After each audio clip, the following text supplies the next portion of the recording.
Hey guys, it's Alex the Kaiju fan coming at you with another figure review. Today I'm going to be reviewing the Super Sentai Red Ranger. The story of how I got this figure, unfortunately my camera was broken and such like that. Well, it wasn't really broken, but I lost my charger, and I originally got this figure around Christmas time. Now, I was scrolling through stuff that I wanted to buy with my money for Christmas, and while I was scrolling through the Power Rangers section, I saw this figure. I was like, oh my god, that's the first Super Sentai Red Ranger. And it was for a cheap price, at I believe the price of $9, and I was just expecting it to get it as kind of a figure to just say, hey, look at this guys, I have this figure. But in reality, this figure is actually extremely remarkable and extremely detailed. This figure is from Bandai Japan, the same company that makes your favorite Godzilla, Gamera, and Ultraman figures. So, before I go off into the history, I'd just like to say I don't know anything about the history. All I know is that this is the first original Red Ranger, technically, from the Japanese Power Ranger series Super Sentai. But now we're going to go into the paint job right now. So on this figure has a nice red color. You got the shiny, vivid kind of red, and we have lots of other colors in the area. You got this nice navy blue around the visor. You got some gray wings and a little yellow line right there. But around the cape is like a little white, and then you got like this V on the chest that is a nice yellow. You got the nice zipper that is a nice silver color. You also even have a belt. The belt mostly consists of a black color, but here you have like a gray symbol right here. I guess that's super. And then you have a little gun compartment or weapon compartment that's a nice yellow color. This figure also comes with very detailed vintage gloves that are a nice white color.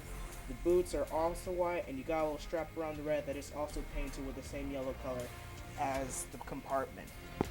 So that is pretty much the general paint job of the figure. Now I'll be going into the detail of the figure. And this figure comes with extremely good detail. For example, some of the greatest parts of detail of the arm. You see we got these nice beautiful creases, especially in the hand area. The hand has some very nice detailed suit creases that you can see right here. Turn around to the back of the figure, we got some more cape creases. And surprisingly, the cape is just a huge kind of chunk of vinyl right there where the white is painted. Like I said before, we got some extremely beautiful creases right here. We also have some extreme amounts of detail in the other part of the arm and around the leg area. So yeah, overall that's just our figure in terms of suit creases and detail. Detail in this figure is very extraordinary. It really gives you that kind of suit appearance kind of feel. It really makes you feel like there's a person inside this Power Ranger suit, and they weren't just basically out the costume, but also the suit actor inside the costume. Next, we'll be going off into the next part of the section of the review, which is one of my favorite, the articulation. Now, unfortunately, the head cannot move on this figure. As with most Bandai Ultraman figures that I've noticed, you cannot move the head on these kind of figures. I don't know why you can't move the head, but that's just inconveniently how the figure was designed, where you can't move the head on this. But you can move the arms 360. Pretty good motion right there. However, the cape does kind of hinder it from moving 360. But, you know, I guess if you force it through, I guess you can kind of get the general idea. You could also move the waist, which the waist is actually kind of stuck. I don't want to break it, but there is a seam right there on the waist where most likely you can articulate the waist. Next, you got the arm, which can also move in a similar motion, and the same thing with the head. These figures are not designed to move the legs, so they always stay in this kind of position where they're always standing tall. Next section of the review, we're going to be doing the size comparison. First figure to size compare up with the Super Sentai Red Ranger figure is the Chibi Destroyer. So as you can see here, Chibi Destroyer is dwarfed by the giant Red Ranger. I guess Destroyer just does not want to pick a fight with this guy today. Next, I'm going to pull up the Bandai 500 series EX Red King. So EX Red King does actually dwarf again to the Super Sentai Red Ranger, because this is a Bandai 500 figure. No, all Bandai 500 figures.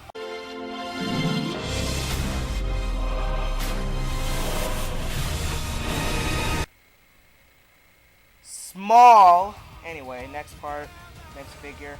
I'm going to be grabbing another one of my personal favorite smaller figures, King Joe. So here's King Joe. You can see that he's really small compared to him again. Next, you guys are probably going to love this comparison. I'm going to bring out another infamous Bandai figure that most collectors have, and just because I love him so much, Ultraman. So we got to get this comparison up close, really, right here. So here, the Bandai Super Sentai Red Ranger, he towers over the legendary Ultraman, as you can see right here. He's also a lot wider and probably a bit heavier. But yeah, these two really do make off a really great face. Maybe if you got Ultraman like up here, like, yeah, that's really good. That's a really epic face-off of Showdown. I would love to see these two fight, possibly. Just imagine all the calamity, explosions, sparkles that would be going all over the place. Really epic thing if Godzilla, if Ultraman and Power Rangers met up. Next, I'm going to grab the Bandai America, or Bandai Creations Godzilla 1968, and surprisingly, Power Ranger figure is just a few meters smaller. Wow, that's how big this figure is. It's enough to kind of go up on size with Godzilla 1968, which is a figure that most people say is overly sized, which I could kind of agree, especially in Mechagodzilla and King Caesar. Next, I'm going to pull out the last figure that I brought with me, the NECA Axe Head.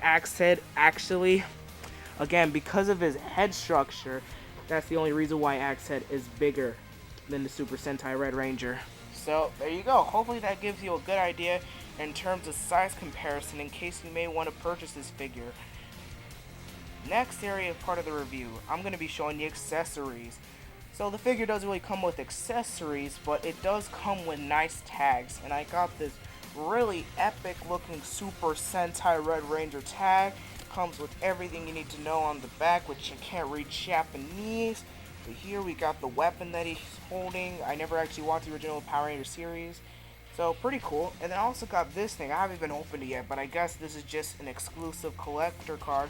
Really nice to just have right there, you know.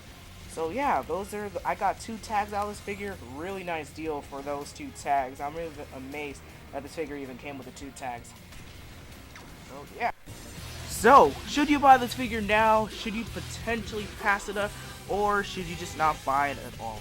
Overall, this is a really excellent figure. If you're a huge fan of Power Rangers, definitely get this Power Ranger figure, because I bet most Power Ranger fans that are only American based probably don't even know about the Super Sentai Red Ranger. I only knew about it because of all the clips that they show on YouTube whenever they make a Power Ranger video. But overall, this figure would not also make a good addition to your Power Ranger figure collection, but it would just make a great addition in general to your Kaiju and Tokusatsu collection.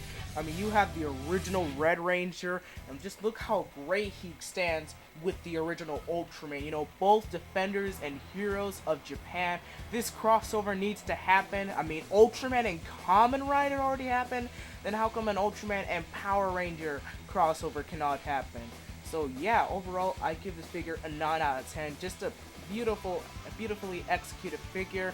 The only flaw, which is not really a flaw with the figure, but the way how these kind of human-sized figures are designed in general, with the kind of posture that they're always in, and the fact that you can never move the legs and you can never move their head. That's probably for the best, so you don't have too much poppable parts, and that's pretty good, where you just have a kind of a stiff figure. But overall, I got this figure for a good price. If you find this figure for over $20, maybe you should consider it, because I bought this figure for less than $20. So if you can find an extremely good deal on eBay or Sears or Amazon, just grab it while you still can and stuff like that, because this is a really good figure to just kind of brag about and say, hey, look at this guy, it's the original Power Ranger figure, Super Sentai. So yeah, thank you guys for watching. I hope you guys have really enjoyed this figure review. I'm sorry that I've been on such a long hiatus, but I got a new camera charger, and I'm potentially going to get a computer this week. And then I'm also planning, when I go to Best Buy, to download the software Adobe Photoshop and Adobe Premiere.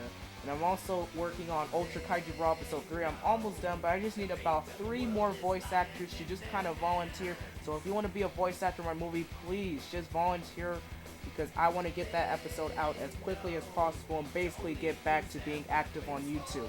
But yeah, if you guys have this figure, please give me your thoughts and comments. What are your thoughts on everything epic? And see you guys in the next video. Bye!